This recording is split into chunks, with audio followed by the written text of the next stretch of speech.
Ajaza artinya lemah. Mukjizat artinya yang melemahkan. Loh, kok yang melemahkan? Jadi gini ceritanya. Setiap nabi turun itu selalu membawa sesuatu yang membuat yang lain terasa lemah terhadap itu.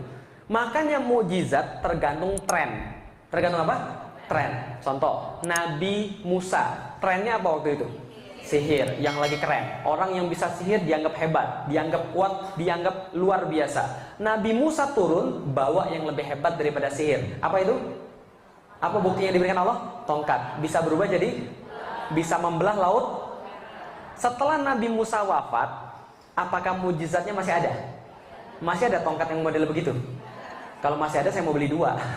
Nggak ada lagi tongkat model begitu. Semua mujizat diangkat ketika nabinya wafat. Ganti masa Nabi Daud. Nabi Daud yang lagi ngetren apa? Nabi Daud yang lagi ngetren apa di masa itu? Perang. Orang yang paling hebat adalah orang yang paling gede badannya. Maka ada cerita Jalut. Jalut itu orang Filistin, yang orang Filistin badannya di atas rata-rata. Nah ini Jalut orang yang paling bongsor di antara Filistin. Berarti lebih gede lagi. Maka orang gede kuat. Maka diturunkan Nabi Daud dengan mujizat bisa melembutkan besi. Dia pakai baju zirah, dia pakai baju besi, menang jadi raja. Gitu kan ya?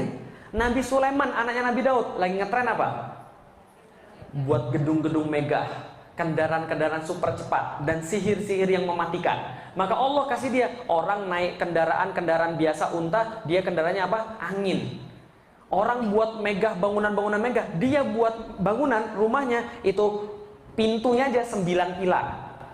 Pintunya doang, tehelnya kaca semua. Gitu kan ya? Itu Nabi Sulaiman. Ganti masa lagi, Nabi Isa. Nabi Isa yang lagi ngetren apa? Trennya ganti. Apa yang lagi ngetren? Medis, kesehatan. Orang lepra, buta, kusta sekali sentuh selesai. Orang mati hidup, gitu kan ya? Atas izin Allah. Tapi setiap Nabi wafat, nabinya diangkat, mujizatnya diangkat. Betul? Nabi Muhammad yang lagi ngetren apa? Di kalangan orang-orang Arab dan di kalangan dunia pada saat itu.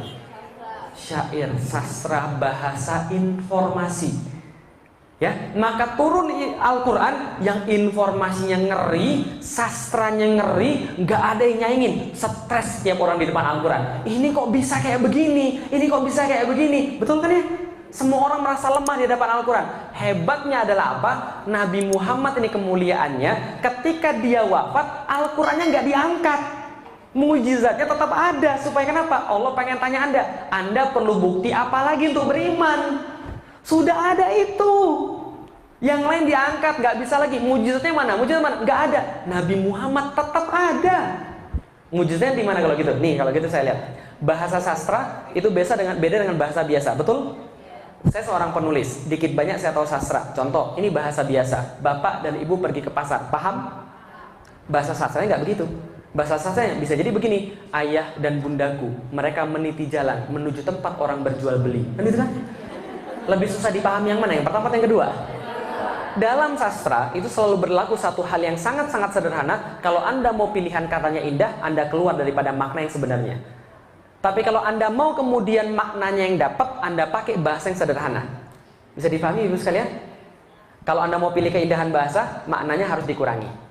Kalau mau maknanya, keindahan bahasanya harus dikurangi. Satu-satunya yang maknanya bagus, indah katanya mantap, itu cuma Al-Quran. Bisa dipahami ibu sekalian? Maka orang-orang stres melihat Al-Quran. Kok bisa begini? Contoh, nih salah satu contoh. Kenapa dikatakan bahwa tidak ada yang bisa mendatangkan yang semacam dengan Al-Quran? Nih contoh. Suatu masa ketika Rasul masih ada yang bilang bahwa dia juga nabi. Ada yang mengklaim nabi juga, namanya Musailamah. Musailamah dia digelari Al-Kadzab. Al-Kadzab artinya sang penipu. Nah, kenapa dia digelari sang penipu? Karena dia bilang bahwa dia adalah nabi. Musailamah ini juga kemudian mengaku nabi. Suatu waktu turun surat Al-Asr. Ada yang hafal surat Al-Asr? Ya semua hafal. Wal asri. Innal insana lafi husrin illa alladzina amanu wa amilus solihati wa tawassaw bil haqq wa tawassaw bis sabr. Ini surat pendek atau panjang? Tapi belakangan ketika kemudian ulama-ulama melihat surat ini, apa yang beliau katakan? Ulama-ulama katakan, seandainya Al-Quran tidak diturunkan ke atas muka bumi ini, maka satu surat ini sudah jauh lebih cukup.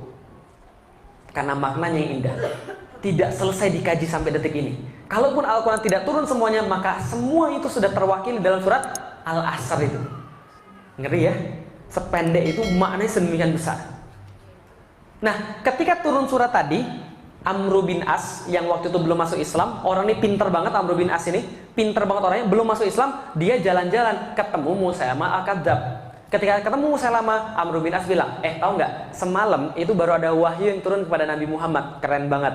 Apa kerennya? Nih, coba dengar. Wal asri innal insana lafi husrin illal ladzina amanu wa amilus solihati wa tawassaw bil haqq wa tawassaw bis sabr. Musailamah dengar lalu bilang, semalam juga saya turun wahyu. Apa wahyunya?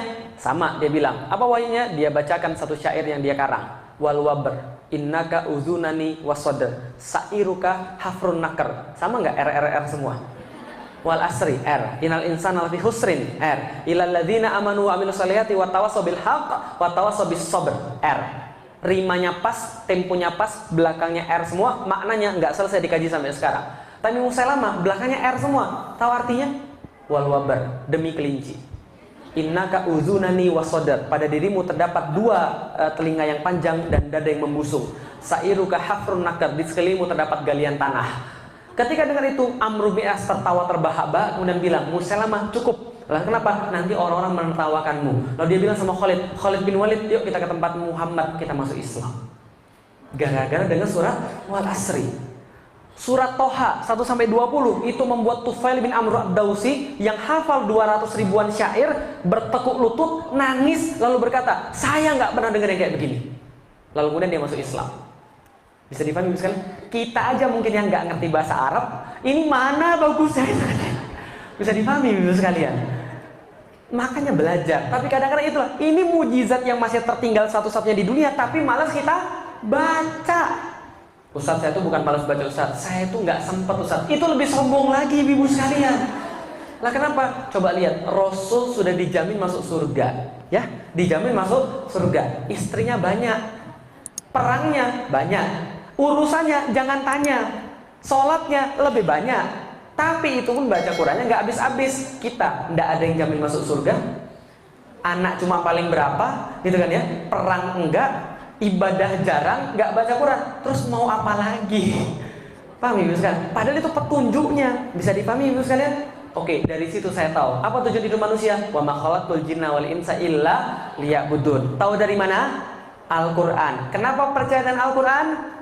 Karena tidak ada yang bisa mendatangkan yang semacamnya. Bukti, ilmu dapat 100%, mau dibakar pun rela. Lah kenapa? Karena ini adalah buktinya. Bisa dipahami ibu sekalian, mau mati pun rela karena sudah dapat buktinya. Akan kemana setelah mati? Kembali kepada Allah. Kata siapa? Al-Quran. Ayat mana yang bilang begitu? Innalillahi wa inna ilaihi roji'un. Pasti saya kembali pada Allah. Kenapa percaya dengan Al-Quran? Tidak ada yang bisa mendatangkan yang semacamnya. Bukti. Makanya saya tetap objektif. 3 minggu setelah saya masuk Islam, bapak saya bilang, saya bilang sama bapak saya, Felix masuk Islam. Bapak saya bilang, kamu gila kamu ya? Enggak. Kenapa kamu masuk Islam? Karena ini agama yang paling benar. Kamu itu gila. Nih, papi ajak pergi gereja, kita diskusi dengan pastor-pastor. Saya bilang, gak usah repot, gini aja. Seluruh pastor ajak ke rumah, seluruh suster ajak ke rumah. Mereka bawa Alkitab, saya bawa Al-Quran. Kalau mereka bisa menunjukkan ada yang salah di dalam Al-Quran, saya balik lagi ke dalam agama mereka. Tapi kalau mereka nggak bisa dan saya bisa menunjukkan di situ ada yang salah, mereka masuk Islam. Mau nggak? Nggak mau, nggak jadi. Nuh, bukan kita yang sombong. Kita nggak boleh sombong, tapi Allah boleh nggak sombong? Maka ulama-ulama mengatakan surat Al-Baqarah ayat 23 itu adalah semacam tanda-tanda kesombongan Allah terhadap manusia yang merasa dirinya lebih kuat daripada Allah, dirinya lebih tahu daripada Allah, atau dirinya lebih besar daripada Allah. Gak ada. Maka sampai sekarang saya fair. Kalau ada yang bisa mendatangkan Al-Quran yang semacam dengan Al-Quran, saya sekarang juga keluar dari Islam dan saya masuk agama dia. Tapi kalau dia tidak mampu, harusnya dia masuk. Bisa dipahami ibu sekalian? Loh kok Ustaz berani bilang begitu? Ya beranilah, Allah yang jamin. Bisa dipahami ibu sekalian? Itu mujizat loh, Allah yang jamin. Maka kita harus percaya. Karena itu sudah 1400 tahun gak ada yang bisa datangin yang semacamnya. Bisa dipahami ibu sekalian? Berarti itulah alasan kenapa kita Muslim, nggak yang lain. Karena yang lain nggak punya bukti, cuma Islam yang punya bukti. Nah, dari Allah akan kembali pada Allah, dan di dunia adalah beribadah pada Allah. Ini penting banget. Kalau dari tadi ocehan saya mau dilupakan, boleh, tapi jangan lupakan ocehan saya yang terakhir ini. Apa ocehan saya yang terakhir? Nih, apa yang dimaksud dengan iman? Apa yang dimaksud dengan akidah? Apa yang dimaksud dengan tujuan hidup yang saya bilang tadi? Kalau diwariskan pada anak kita, lantas kita aman semuanya. Nih, yang dimaksud dengan iman adalah keyakinan 100% bahwa kita berasal daripada Allah Subhanahu wa taala berdasarkan ilmu dan bukti, dan keyakinan 100% bahwa kita akan kembali pasti kepada Allah berdasarkan ilmu dan bukti sehingga jadi 100%. Karena kita yakin 100% kita dari Allah dan kembali kepada Allah, maka di dunia kita wajib beribadah dengan cara yang Allah berikan, syariatnya. Karena tatkala kita kembali kepada Allah, kita pasti akan dihisab perbuatan kecil apalagi yang besar.